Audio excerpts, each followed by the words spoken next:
Hi, my pickles. My name is Sarah, Pearls of Wisdom and Food. How are you doing today? I'm doing pretty good. Just got back from my 2.6-mile walk and showered, and I'm all fluffed and buffed and ready for my day. And a busy one it will be because it's 2 days before Christmas, and I have to assemble the lasagna, and I'm making the cheeseburger soup, except I'm doing it with organic chicken because I made bone broth yesterday, and I pulled the chicken off of all the thighs, and so it's dark meat. And it's kind of an exciting day already, and it's only 6:25 in the morning. I'm so excited. So I decided to take a little leap outside my little comfort box of what to cook for dinner. And I don't know if any of you have ever done this or not, but what I got was some fresh chicken livers. And it seems to be a powerhouse of nutrients. 130 calories and 4 ounces. Saturated fat is 2 grams. 1 carb, 19 grams of protein in just 4 little ounces. Vitamin A, 250%. C, 35%. Iron, 60%. So, and what am I going to make with this, you ask?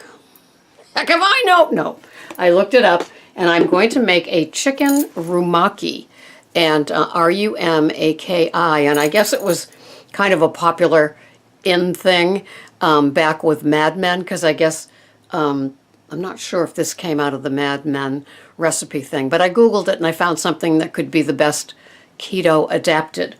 And so it's right now it's marinating in a brown sugar, a tamari sauce, and ginger. And so I will do that. I'm going to pick up some water chestnuts, some scallions, some toothpicks. Oh my. So and this is what I'm using. I did get some liquid aminos from Bragg's, the mother apple cider vinegar people. Organic. This is organic as well. It contains soy, and it's by Sanjay. And so I'm almost done with this, and then I will move on to the coconut aminos for the soy sauce alternative. But this is gluten-free, so at least we've got that. And this is Truvia, and this is definitely a better bad choice. This is brown sugar by Truvia. And so in it is erythritol, sugar, molasses, and stevia leaf extract. And half a teaspoon has 5 calories and 1 gram of sugar. And so it called for 3 tablespoons of brown sugar. I put in 2, and it's only marinating in it, so I don't know how much of that it absorbs. And then, yeah, that's it. And so I guess then I will either saute in coconut oil on top of the stove in a cast iron pan that I have, which is probably how I'll do it, and let those chill a little bit, and then wrap it with some scallion and a water chestnut and use a little toothpick, and then roast those little puppies. And I figure it's a delicious no-carb, high in the good stuff food item. Alongside of it, I'll probably have just a regular salad or something like that. Greg will get his brown rice. So that's what I'm making. And tomorrow I will have that chicken, also known as cheeseburger alternative soup, and a broccoli slaw salad for Christmas Eve dinner, while the rest of the family noshes on, lasagna, garlic bread, and things like that. And so we do what we do, and I'm not poor pitiful Pearl because I can't have that. So it's all good, and I'm kind of excited. So anyway, how are you doing with your food and your tracking and keeping things above water? Below water means that you're partaking in some num-nums. This is 2 days before Christmas, and already I know the temptations are there. This is probably office party day. It's a Friday. And so there will be lots of temptations there. And, having a little something something each day, for me, is a very dangerous and slippery slope. But it's hard to have something something on a Friday at the office party, and then comes Christmas Eve with maybe another sort of celebration, and then comes Christmas Day, and then comes the day after Christmas, which is all the leftovers and all the candy sitting there all over the house that's saying, "Eat me." I got a candy cane thing of, the plastic container for one of my daughters-in-law, and it's peppermint Hershey's Kisses. And, even that, called to me just a little bit, but not enough to open up the package and eat one.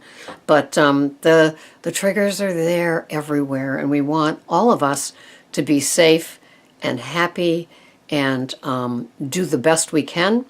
This is the time of the year where I say better bad choices.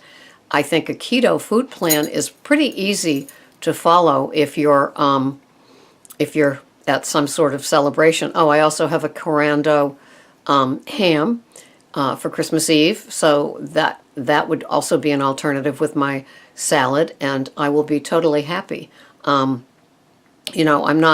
This is my second year of not partaking in the bread and lasagna fest, and I'm okay with it. I've got Italian sausage that I can have along with the soup.